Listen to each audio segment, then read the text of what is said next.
बिस्मिल्लाहिर्रहमानिर्रहीम, अस्सलाम वालेकुम। मैं फैज़ान रिजवी और आप मेरे यूट्यूब चैनल और फेसबुक पे देख रहे हैं। आज 10 अगस्त 2023 है, दिन है जी थर्सडे, जुमेरात का 533 रोज़ आज मुकम्मल हो गए। रूस और यूक्रेन के दरमियान जारी जंग इस दुनिया पर बिला शिरकत गैर हुकूमत करने के लिए अमरीका किसी भी हद तक जा सकता है। आपको बहुत अच्छी तरह से मालूम है, इस हद तक भी जा सकता है कि अगर कोई अमरीका को चैलेंज करे, टक्कर दे, तो फिर अमेरिका जोहरी हथियार भी इस्तेमाल कर सकता है। जिस तरह की खबरें इस वक्त इंटरनेशनल मीडिया पर गर्दिश करेंगे, इंटरनेशनल मीडिया पर क्या बल्कि खुद रशिया के डिप्टी फॉरेन मिनिस्टर ने ये स्टेटमेंट जारी की कि अमेरिका न्यूक्लियर हथियार इस्तेमाल करने की ट्रेनिंग स्टार्ट कर दी गई है अमेरिका की जानिब से, और ये न्यूक्लियर हथियार इस्तेमाल किए जाएंगे उस मुल्क, उस शख्सियत के खिलाफ जिसने अमेरिका की जारदारी को चैलेंज किया, none other than Vladimir Putin. रूस के सदर व्लादिमीर पुतिन के खिलाफ अमेरिका ने कमर कस ली है।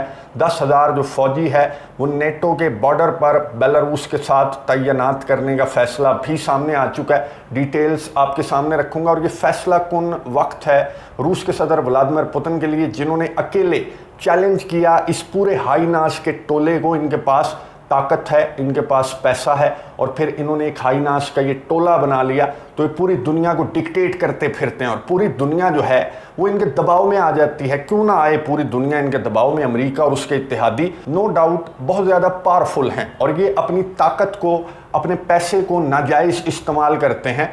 पूरी दुनिया पर बिला शिरकत गैर हुकूमत करने के लिए ब्लैकमेल किया जाता है। दुनिया के मुख्तलिफ ममालिक को मुख्तलिफ हुकूमतें बनाई और गिराई जाती हैं अमेरिका की जानिब से, ऑर्डर्स पास किए जाते हैं। लेकिन अमेरिका को खटकता है रशिया, आज से नहीं बल्कि सोवियत के दौर से। अमेरिका के जो सो कॉल्ड डिफेंसिव अलायंस आपको नज़र आ रहा है, फैलता जा रहा है, फैलता जा रहा है रशिया की जानिब, ये बनाया गया था सोवियत को काउंटर करने के लिए। और आज भी जिस मुल्क ने इस अलायंस की नाक में दम कर रखा है वो और कोई नहीं बल्कि रशिया है। और रशिया को रास्ते से हटाने के लिए अमेरिका हर हद तक जाने के लिए मुकम्मल तौर पर तैयार है। फैसला कुन घड़ी है रूस के सदर व्लादिमीर पुतिन के लिए। आज जो कुछ होता रहा रूस के अंदर, पहले उस पर नज़र डाल लेते हैं, फिर डिटेल के साथ बात करेंगे कि रशिया के सदर व्लादिमीर पुतिन के लिए वक्त कम है, मुकाबला सख्त है, और रूस के सदर व्लादिमीर पुतिन अकेले हैं। सामने 40-50 का हाई नाश का जत्था है। सबसे पहली खबर तो ये है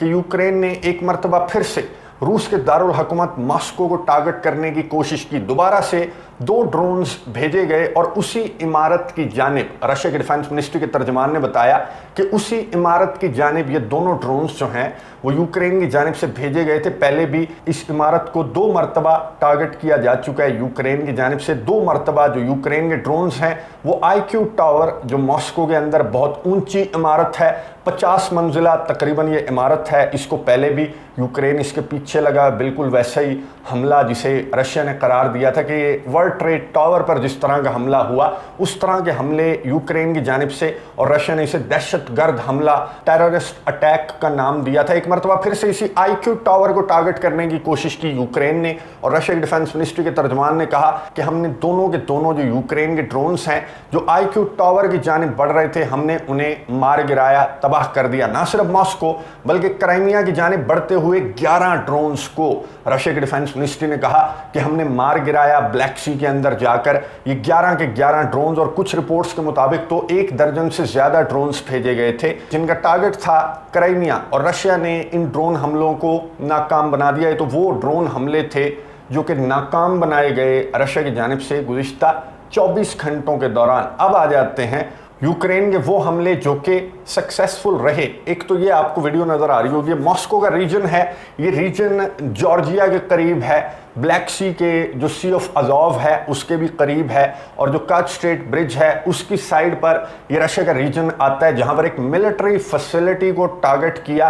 अब ये यूक्रेन ने टारगेट किया या फिर ये कोई हादसा था, ये हमला था, कोई धमाके भी सुनाई दिए गए। जो रेजिडेंशियल एरियाज़ हैं अतराफ में, उन्होंने कहा कि 2 धमाके हमने सुने, जिसके बाद इस मिलिट्री फैसिलिटी के अंदर एक आग भड़क उठी। लेकिन रशिया के ऑफिशियल्स जो हैं अभी तक उन्होंने इसे एक हमला करार नहीं दिया, बल्कि रशिया के ऑफिशियल्स की जानिब से कहा जा रहा है कि मिलिट्री फैसिलिटी के अंदर हादसा हुआ। जहां तक ताल्लुक है यूक्रेन के ऑफिशियल्स का, तो वो इसी तरह अपने सोशल मीडिया प्लेटफॉर्म्स के ऊपर ये जो वीडियो मैं आपके साथ शेयर कर रहा हूँ, ये वीडियो चिपका कर यूक्रेन के ऑफिशियल्स कह रहे हैं कि कैसा लगा, कैसा रहा, हमारा हमला था और हमारा हमला जो है वो सक्सेसफुल रहा। ना सिर्फ यहाँ पर बल्कि रशिया के एक और रीजन के अंदर, एक और शहर के अंदर, एक एयरपोर्ट के ऊपर भी इसी तरह से आग के जो बादल हैं वो दिखाई दिए और आसपास रहने वाले जो रिहायशी हैं उन्होंने दोबारा से कहा कि एयरपोर्ट के अतराफ हमने 2 धमाके सुने, जिसके बाद ये जो धुएं के बादल है ये हमें उठते हुए दिखाई दिए। जो वीडियो मैं आपके साथ शेयर कर रहा हूँ,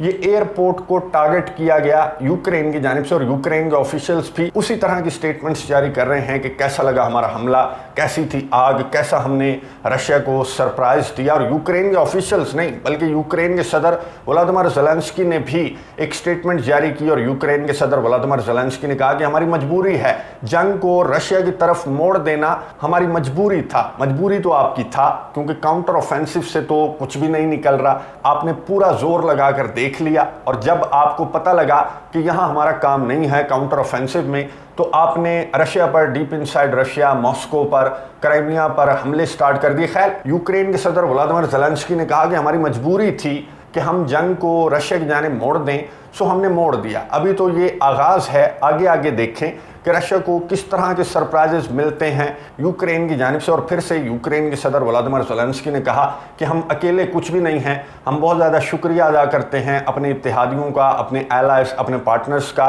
जिन्होंने भर भर कर मदद इमदाद हमें प्रोवाइड की और हमें इस काबिल बनाया कि हम रशिया को जवाब दे सकें। इसी तरह से हमें मदद इमदाद प्रोवाइड करते रहें, क्योंकि जो भी आपकी मदद इमदाद है वो रशिया का मुकाबला करने के लिए काफ़ी नहीं है। क्योंकि रशिया की जानिब से कुछ हमले रिपोर्ट हुए गुज़िश्ता 24 घंटों के दौरान। रशिया के मैं आपको बता दूं, एक तो रशिया ने, यूक्रेन ने ये क्लेम किया कि रशिया ने टारगेट किया ज़ैपोरिज़िया रीजन को। ज़ैपोरिज़िया रीजन के अंदर रशिया की स्ट्राइक्स की वजह से 2 हलाकतें भी रिपोर्ट की जा रही हैं, और यूक्रेन के सदर व्लादिमीर ज़ेलेंस्की ने खुद ट्वीट करते हुए ये वीडियो शेयर की, जो मैं वीडियो आपको दिखा रहा हूँ। ये ज़ैपोरिज़िया रीजन की वीडियो है जहाँ पर 2 हलाकतें, यूक्रेन के सदर व्लादिमीर ज़ेलेंस्की ने कहा कि ना सिर्फ 2 हलाकतें बल्कि वही रीजन है जो कि होस्ट करता है यूरोप के सबसे बड़े न्यूक्लियर पावर प्लांट को। एक मरतबा फिर से यूक्रेन के सदर ने आलमी इदारों को मुखातिब करते हुए उनकी अटेंशन ग्रैब करवाने की कोशिश की towards Zaporizhzhia nuclear power plant. एक और स्टोरी भी गर्दिश कर रही है इंटरनेशनल मीडिया के ऊपर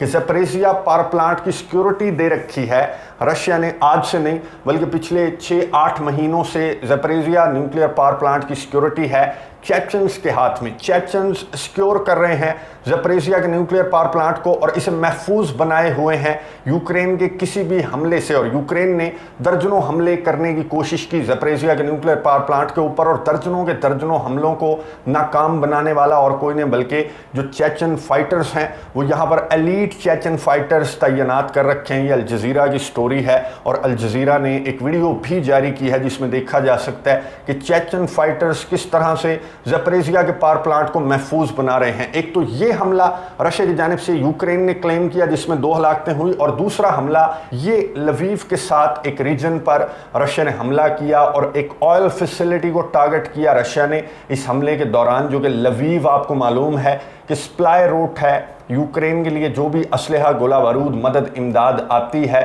वो लवीव के रास्ते से आती है। तो यहाँ पर भी रशिया की एक सक्सेसफुल स्ट्राइक थी, जिसके बाद जर्मनी की जानिब से अनाउंस किया गया कि यूक्रेन को मजीद Patriot missile defence system Germany की जानिब से प्रोवाइड किया जाएगा, क्योंकि जो already Patriot missile defence system Ukraine को प्रोवाइड किए गए हैं वो काफ़ी नहीं है। जिस तरह के हमले रशिया के रिपोर्ट हो रहे हैं, ईस्ट हो, वेस्ट हो, साउथ हो, रशिया के हर जगह पर हमले रिपोर्ट हो रहे हैं। तो पहले भी यूक्रेन के ऑफिशियल्स की जानिब से, यूक्रेन के सदर, यूक्रेन के डिफेंस मिनिस्ट्री की जानिब से रिक्वेस्ट की जा रही थी कि भर भर कर मदद इमदाद प्रोवाइड करें, और स्पेशली जो एयर डिफेंस है, एयर शील्ड है, उसकी हमें बहुत ज़्यादा ज़रूरत है, क्योंकि रशिया के हमले जो हैं वो रुकने का नाम नहीं ले रहे। तो जर्मनी की जानिब से पेट्रियट मिसाइल डिफेंस सिस्टम आने वाले दिनों में यूक्रेन पहुंच जाएगा। अमेरिका की जानिब से गुज़िश्ता वीडियो के अंदर मैं आपको बता चुका हूं कि एब्राम M1 टैंक की पहली खेप भी अमेरिका ने ग्रीन सिग्नल दे दिया। F-16 पर यूक्रेन के 8 पायलट्स की ट्रेनिंग पर भी अमेरिका के सदर जो बाइडन ने ग्रीन सिग्नल दे दिया। गुज़िश्ता 2 रोज़ कबल $200 मिलियन वागनर्स की मदद इमदाद का ऐलान भी अमेरिका की जानिब से किया गया था। और अब जो खबर सामने आ रही है वो रशिया के डिप्टी फॉरेन मिनिस्टर ने ये खबर शेयर करते हुए बताया कि अमेरिका की जानिब से ट्रेनिंग दी जा रही है, ना सिर्फ अपने फौजियों को बल्कि उन ममालिक को भी ट्रेनिंग दे रहा है अमेरिका जिनके पास न्यूक्लियर हथियार नहीं है, उनको भी अमेरिका की जानिब से ट्रेनिंग दी जा रही है अपने न्यूक्लियर हथियारों के ऊपर कि रशिया के खिलाफ अगर आपने भी मेरे न्यूक्लियर हथियार इस्तेमाल करने हैं तो आप शौक से इस्तेमाल कर सकते हैं। रशिया के डिप्टी फॉरेन मिनिस्टर ने क्लेम किया कि अमेरिका की जानिब से ट्रेनिंग दी जा रही है फौजियों को रूस के खिलाफ न्यूक्लियर हथियार इस्तेमाल करने की। ना सिर्फ ये बल्कि पोलैंड की जानिब से आज जो खबर सामने आई वो वाज़े तौर पर यह बताती है कि यूक्रेन जंग का फ्यूचर क्या है। पोलैंड से गुज़िश्ता 2 वीडियोस के अंदर डिटेल के साथ हमारी बात हुई कि पोलैंड ने पहले बॉर्डर के ऊपर 1000-1500 फौजी पोलैंड का होता था, बॉर्डर गार्ड्स के अलावा जो ट्रूप्स हैं पोलैंड के वो भी तैनात थे, जो बॉर्डर के ऊपर जितने ट्रूप्स चाहिए होते हैं उतने ट्रूप्स तैनात थे। फिर बॉर्डर पर वागनर्स के खतरे के पेश नज़र पोलैंड ने 1000 फौजी भेज दिया। 1000 जो फौजी गया उनके कमांडर ने पोलैंड की अथॉरिटीज़ को, पोलैंड के ऑफिशियल्स को कहा कि 1000 कम है, मज़ीद फौजी भेजें, 1000 मज़ीद हमें चाहिए। तो पोलैंड की जानिब से मांगा 1000 गया था, पोलैंड ने भेजा 2000 फौजी। और आज जो पोलैंड की जानिब से स्टेटमेंट सामने आ रही है, पोलैंड के डिफेंस मिनिस्टर ने कहा कि हम अपने बॉर्डर पर वागनर्स के खतरे के पेश नज़र भेज रहे हैं मज़ीद 10,000 फौजी। ऑलरेडी मैं आपको बता दूं कि पोलैंड और बेलारूस के बॉर्डर पर पोलैंड का तकरीबन 5000 फौजी ऑलरेडी मौजूद है, जिसमें बॉर्डर गार्ड्स भी हैं, ट्रूप्स भी हैं पोलैंड के, और मज़ीद 10,000 यानी कि टोटल हो जाएंगे 15,000 पोलैंड के फौजी। नेटो मुल्क पोलैंड के फौजी जो हैं वो 400-500 वागनर फाइटर्स से डर गए हैं और 15,000 फौजी अपने बॉर्डर के ऊपर लगा दिया। इतनी बेवकूफ़ तो पूरी दुनिया नहीं है कि आप वागनर्स के 400-500 फाइटर्स से डरकर आपने 15,000 फौजी बॉर्डर के ऊपर लगाने का फैसला कर लिया। मूड तो आपका कुछ और है, और मुझे जहां तक लगता है तो पोलैंड का मूड वही है जो कि रशिया के सदर व्लादिमीर पुतिन अपनी इंटेलिजेंस के अंदर शेयर कर चुके हैं। जिस तरह के हमले अब यूक्रेन की जानिब से रिपोर्ट हो रहे हैं कि यूक्रेन आए दिन रशिया के दारुल हुकूमत को भी टारगेट कर रहा है। यूक्रेन का कोई दिन खाली नहीं जा रहा कि यूक्रेन की जानिब से रशिया के दारुल हुकूमत की जानिब ड्रोन्स ना भेजे जा रहे हों। ना सिर्फ रशिया के दारुल हुकूमत बल्कि जो तखरीबकारियाँ हैं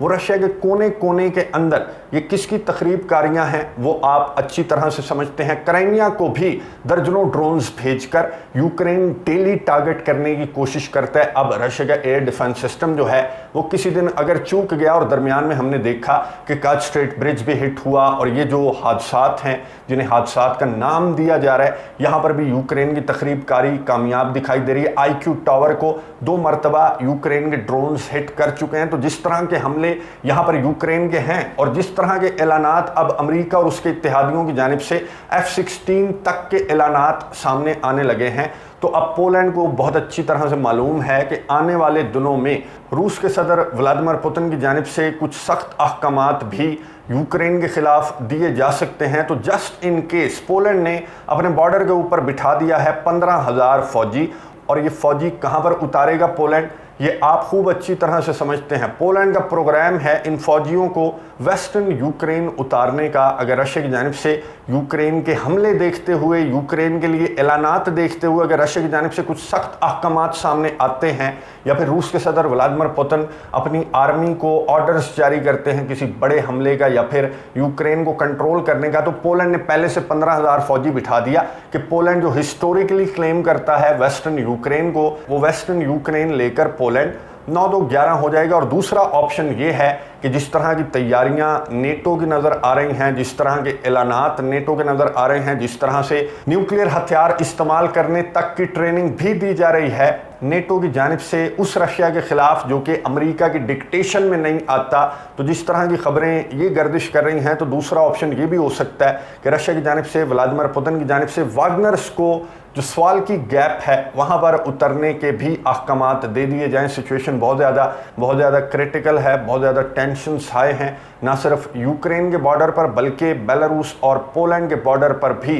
जिस तरह का फैसला पोलैंड की जानिब से सामने आया, तो पूरा मूड है पोलैंड का, नेटो का, या तो बेलारूस के साथ, रशिया के साथ जंग लड़ने का, वागनर्स के साथ जंग लड़ने का, या फिर मौका देखते ही वेस्टर्न यूक्रेन को कंट्रोल करने का प्लान पोलैंड बना चुका है, लेकिन जिस तरह की सिचुएशन है उससे एक बात तो वादे तौर पर कही जा सकती है कि ये जंग बहुत ज़्यादा फैलती हुई दिखाई दे रही है। बहुत ज़्यादा जिस तरह की खबरें अब इंटरनेशनल मीडिया पर गर्दिश कर रही हैं, तो क्लाइमैक्स है रूस और यूक्रेन जंग का, यही महीना अगस्त का महीना डिसाइड कर देगा। जिस तरह के बड़े बड़े फैसले, जिस तरह के बड़े बड़े इकदामात सामने आ रहे हैं, तो डिसाइसिव मंथ अगस्त का मंथ है जो फैसला कर देगा कि यूक्रेन जंग क्या रुख इख्तियार करने वाली है। नज़र रखेंगे, आपको अपडेट्स देता रहूँगा। अगली वीडियो तक के लिए इजाज़त दीजिए। अल्लाह हाफ़िज़।